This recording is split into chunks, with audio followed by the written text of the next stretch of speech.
10명의 나병 환자에 대한 말씀을 나누고자 합니다. 우리 한번 11절 말씀을 한번 다 같이 보겠는데요. 11절 말씀 함께 읽겠습니다. 시작.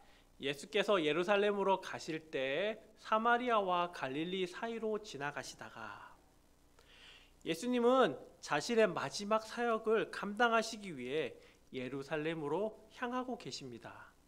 그런데 놀라운 것은 요단강 반대편으로 돌아가시는 것이 아니라 바로 사마리아를 지나가는 것입니다. 사마리아인들은 유대인과 아수리인들 사이에서 태어난 혼혈인입니다.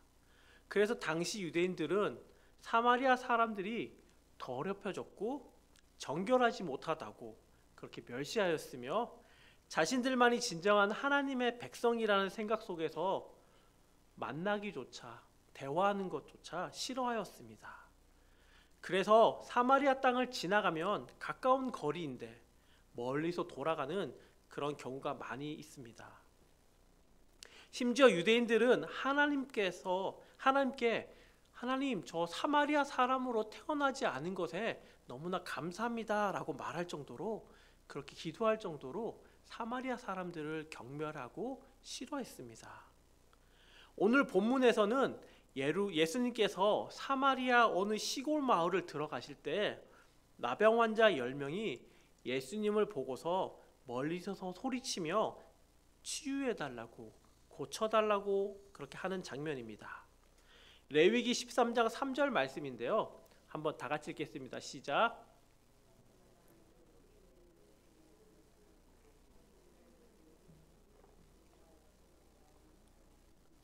이는 나병의 환부라 제사장이 그를 진찰하여 그를 부정하다 할 것이요. 레위기에 따르면 전염성이 있는 질병, 나병에 걸리면 제사장이 진단을 합니다. 진단은 이렇게 하는데, 피부의 병을 진단할 피부에 환부의 털이 휘어졌고 환부가 피부보다 우묵하여지면 제사장은 이런 질병을 나병이라고 진단하게 됩니다. 제사장이 만약에 나병으로 진단하게 된다면 그것은 곧 당시에는 사형 선고와도 같은 것입니다. 그 사람은 집과 마을에서 추방을 당합니다. 사회적 그리고 종교적 모든 활동에서 배제된 채 병이 다 나을 때까지 나병 환자는 성 밖에 따로 격리되어서 그렇게 생활을 하게 됩니다. 또한 그들은 부정한 존재들로 취급을 받게 되는데요. 만약 정결한 사람, 건강한 사람이 그들에게 다가오는 일이 생긴다면 나병 환자들은 스스로 옷을 찢고 머리를 풀며 윗입술을 가리고 부정하다, 부정하다 이렇게 외쳐야만 합니다. 이렇게 함으로써 정결한 사람들이 나병 환자인 자신들로 인해서 부정해지는 것을 막았다고 합니다. 자신의 병 때문에 고통받는 것도 가슴 아픈 일인데, 절망적인데, 다른 사람들이 부정하게 된다고 부정하다, 부정하다 외치고 있는 상황입니다. 오늘 본문에서는 10명의 나병 환자들이 소문으로만 듣던 예수님께 가까이 다가서지 못하고 멀리 서서 도움을 요청하는 이유가 바로 여기에 있습니다. 그들이 예수님께 원했던 것은 긍휼이고 병고침을 받는 것입니다. 의사도 가족도 공동체마저 외면한 상황에서 자신들을 치료해 줄 그 분은 오직 예수님밖에 없다는 그런 생각이었죠. 그들이 예수님께 표현한 것은 바로 간절함입니다. 그들은 예수님을 만날 기회가 어쩌면 이번이 마지막일지도 모른다는 사실에 간절히 예수님을 찾습니다. 그 절박함에 예수님은 어떻게 반응하셨을까요? 17장 14절 말씀입니다. 제가 읽겠습니다. 보시고 가라사대 가서 제사장들에게 너희 몸을 보이라 하셨더니, 예수님께서는 다른 마을에서는 손을 대신이 과부의 아들이 살아나고 진흙을 사용하여서 눈을 뜨게 하셨다고 하는 소문들을 들었어요. 근데 자신들에게는 그냥 뭐라고 하셨죠? 병이 다 나 깨끗함을 받을 때만 만날 수 있는 제사장에게 무턱대고 가서 보이라고만 하십니다. 분명 나병 환자들은 자신들이 병 낫기를 기대했는데 예수님께서는 제사장에게 가서 보이라고만 합니다. 자신들이 기대했던 방법과 사뭇 달라서 어쩌면 터무니없고 두려움과 의심도 있었을 것입니다. 아마 투덜대면서 따라간 사람도 있을지 모릅니다. 어찌되었든 간에 10명의 나병 환자 모두가 제사장에게 몸을 보이러 갑니다. 그런데 놀라운 일이 일어나죠. 나병 환자 10사람은 제사장에게 보이러 나갔을 때 그들이 그토록 바라던 병고침, 깨끗함을 받게 되는 놀라운 은혜를 경험하게 됩니다.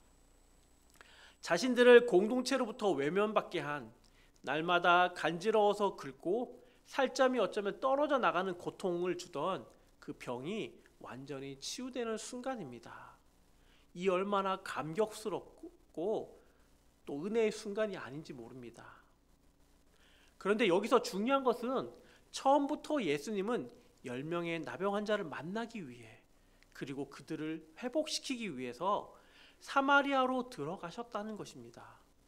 소외당하고 아무도 관심 가져주지 않던 인생을 그렇게 살아가던 나병 환자들에게 주님은 그들을 구원하시려 주님께서 찾아가신 것입니다. 주님은 그들이 누구인가에 상관없이 동일하게 은혜를 주시기 위해서 찾아오신 것이죠. 주님은 나병 환자들에게 찾아오셨듯이 우리들 한 사람 한 사람에게도 찾아오신 것입니다. 주님을 모른 채 각자의 길로 가던 나 자신, 세상 속에서 방황하고 죽음과 절망 가운데 있던 우리들, 어둠과 고민들의 크기는 다 다를지라도 주님께서는 나를 찾아오셔서 우리를 만나 주시고 우리를 구원해 주시고 자녀 삼아 주신 것입니다. 오늘 10명의 나병 환자 이야기는 여기서 끝나지 않습니다. 예수님은 나병 환자 10명을 모두 고쳐주셨지만 자기의 나은 것을 보고 예수님께 감사하기 위해 돌아온 사람은 몇 명이었죠? 단 한 사람뿐이었습니다. 17장 15, 16절 말씀을 우리 한번 다 같이 읽겠습니다. 시작. 그 중에 한 사람이 자기가 나은 것을 보고 큰 소리로 하나님께 영광을 돌리며 돌아와 예수의 발 아래 엎드려 감사하니 그는 사마리아 사람이라. 10명 모두가 나병에서 치료를 받았는데 오직 한 명만이 돌아와서 감사를 드리는 상황이 생겼습니다. 고통의 문제를 해결받고 이제 새로운 인생을 시작하게 된 엄청난 은혜를 받았음에도 그것에 감사함으로 나온 사람이 단 한 명밖에 없다는 것은 충격이 아닐 수 없습니다. 그것도 유대인들은 그냥 돌아가 버렸고 그 유대인들이 경멸하고 싫어하던 무시하던 사마리아 사람 한 명만이 예수님께 감사를 드리러 나온 것입니다. 본문 17장 17절인데요. 예수께서 대답하여 이르시되 10사람이 다 깨끗함을 받지 않았느냐? 그 9은 어디 있느냐? 예수님께서 내가 10명을 치유해 주었는데 왜 감사하러 오는 사람은 한 사람뿐이냐고 꾸짖으시는 것일까요? 내가 치료해 주었으니 치료비 또는 감사원금이라도 하고 가야지 그냥 가면 어떡하냐라고 지금 화내시는 것일까요? 예수님은 그런 이유에서 물으시는 것이 아닙니다. 사람들과 공동체로부터 외면받고 버려진 인생들을 살아가던 이들에게 직접 찾아가서 그들의 고통의 문제, 당장 있는 어려움들을 회복시키셨습니다. 그런데 이들이 영적인 회복은 깨닫지 못한 채 당장의 눈앞에 보이는 문제만 해결한 채 다시 자신에게 아프고 상처 주었던 곳, 아무런 삶의 변화가 없이 이전의 모습과 똑같이 돌아가서 그렇게 사는 것에 대해 아파하는 마음을 가지신 것입니다. 유대인들이 예수님에 대해 바르게 알지 못한 채 눈앞에 기적을 행하시는 예수님을 믿지 않은 채 그렇게 자신들이 원하는 모습의 메시아를 기다리면서 잘못된 신앙생활을 하는 것에 대한 안타까운 마음이십니다. 자신들의 고통의 문제를 해결해 준 것에 감사할 줄 모르고 다시 본래의 모습으로 돌아갔습니다. 그러나 그들은 얼마 못 가서 다시 비슷한 문제, 또 다른 어려움이 생겨서 다시 고통 속에 살 것을 아셨기에 예수님은 마음 아파하신 것입니다. 값없이 받은 은혜라 그렇게 여겨서 금방 잊어버리고 문제가 또다시 생기면 다시 값없이 받았던 은혜이기 때문에 구걸하러 나올 것이 분명하기 때문이죠. 예수님을 자신의 필요에 따른 문제를 해결해주는 수단으로만 생각하는 모습입니다. 그런데 성도님들, 진짜 값없는 은혜일까요? 예수님이 베푸신 은혜가 값없는 은혜일까요? 값이 우리에게 주어진 것이 아니라고 해서, 우리가 지불해야 하는 것이 아니라고 해서 값이 없는 것은 아닙니다. 예수님께서는 이 땅에 살아가는 수많은 사람들을 구원하시려고 이 땅에 오신 것입니다. 그 일을 묵묵히 감당하시기 위해 십자가의 길을 걸어가신 것이죠. 절대 값없는 은혜, 가치 없는 은혜, 구걸해서 얻는 은혜, 그런 것이 아닌 것입니다. 유대인들은 스스로가 이 은혜를 깨닫지 못하고 값없는 은혜로 값싸게 여기게 되고 잘못된 신앙생활, 율법적인 삶을 사는 안타까운 현실에 다시금 돌아간 것입니다. 예수님은 그것을 안타까워하신 것이죠.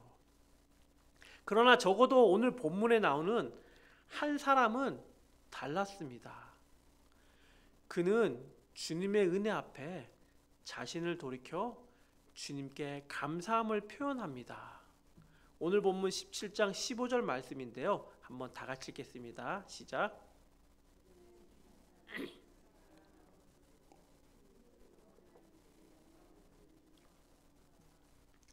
그 중에 한 사람이 자기가 낳은 것을 보고 큰 소리로 하나님께 영광을 돌리며 돌아와 라고 하면서 감사와 찬양을 하는 모습을 봅니다. 이 한 사람 또한 처음에는 다른 9명처럼 육체적인 회복이 인생의 유일한 소망이었던 사람입니다. 엄청난 고통과 힘겨움, 죽음 앞에서 자신을 해방시켜 줄 분, 자신을 치료해 줄 분을 찾았습니다.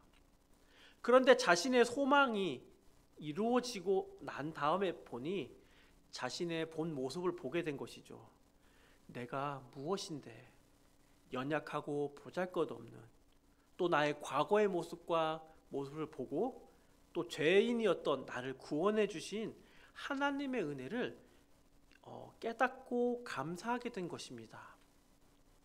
바로 자격 없는 자에게 주시는 하나님의 은혜를 깨닫게 된 것이죠. 주님께 돌아온 그 사람은 주님의 은혜 앞에 큰 소리로 주님께 영광을 돌렸습니다. 9명은 주님을 만나기 위한 목적이 당장 자신의 문제 해결, 질병을 치료하는 것이었죠. 그러나 다시 돌아온 한 사람은 주님을 만나기 위한 처음의 목적은 나머지 9명과 같았지만 그는 이제 다르죠. 하나님의 치료하심을 값없이 여기고 떠나간 은혜를 잊어버린 9명의 유대인과는 다른 감사의 고백을 합니다. 주님 앞에 서 있는 그는 주님께 영광을 돌리는 사람이 되었습니다. 오늘 본문은 주님께 영광을 돌리는 것과 은혜에 대해 감사를 표현하는 것을 같은 의미로 사용합니다. 돌아온 사람은 주님의 발 아래 엎드려 주님께 감사를 표합니다. 주님, 나의 병을 고쳐주셔서 감사합니다. 그리고 나의 구원해 주셔서 감사합니다. 병 나음을 받은 9명은 이전과 동일한 삶을 살아갈지 몰라도 본문의 한 사람 사마리아인은 주님께 돌아와 감사와 영광을 돌린 이전과는 완전히 다른 그런 삶을 이제 시작하게 되는 것이죠. 눈에 보이는 당장의 문제에만 초점이 맞춰지는 것이 아니라 자신에게 없던 삶의 소망이 생겼고 자신의 영원한 생명 되시고 주인 되신 주님을 경외하는 삶을 살게 되었습니다. 내 삶의 모든 문제를 해결해 주시는 분이시고 생명 되시는 주님을 만나는 은혜를 경험하는 순간입니다. 17장 19절 말씀을 우리 한번 다 같이 읽겠습니다. 시작. 그에게 일어나 가라. 내 믿음이 너를 구원하였느니라 하시더라. 그에게 이르시되 일어나 가라. 내 믿음이 너를 구원하였느니라 하시더라. 성도님들, 나는 어떤 사람인가 한번 생각해 보도록 합시다. 나를 찾아오신 주님께 지금도 여전히 눈앞에 보이는 문제들만 해결해 달라고 기도하고 구하고 있지는 않습니까? 또 문제가 해결되면 은혜는 잊어버리고 건조한 신앙생활 속에서 다시 세상 사람들과 똑같은 삶을 살아가는 모습을 우리는 되돌아보도록 합시다. 매년 같은 고민들을 지금도 계속해서 반복하고 있지는 않습니까? 우리는 단순히 우리의 삶의 문제를 해결해 주시는 분으로 예수님을 생각해서는 안 됩니다. 예수님은 자판기에서 음료수를 뽑아 먹듯이 나의 필요한 것을 구하고 그것이 해결되었을 때 잊어버리는 우리의 수단적이고 건조한 신앙생활을 해서는 안 됩니다. 예수님께서 우리에게 자격 없는 우리에게 은혜를 베풀어 주신 분이심을 우리는 기억해야 합니다. 이 사실을 우리는 기억할 때 우리의 삶은 완전히 달라지게 될 것입니다. 나의 생명 되신 주님께 감사하는 태도, 믿음으로 주권을 주님께 온전히 올려드리고 삶 속에서 주님을 예배하는 삶을 살아가는 우리 모든 성도님들이 다 되길 간절히 축원합니다. 함께 기도하시겠습니다. 사랑하는 하나님, 감사를 드립니다. 소외되고 연약한 나병 환자를 치유해 주신 것과 같이 부족한 저희들에게 생명을 주시고 이제는 죄인이 아닌 하나님의 자녀로서 우리를 삼아 주심에 감사를 드립니다. 예수님을 단순히 나의 필요를 채워주는 수단으로서 여기는 삶이 아니라 나의 구원자 되심을 믿고 그렇게 따르는 이 땅에서의 우리의 삶이 다 되게 하여 주시옵소서. 감사드리며 이 모든 말씀 예수님의 이름으로 기도드립니다. 아멘.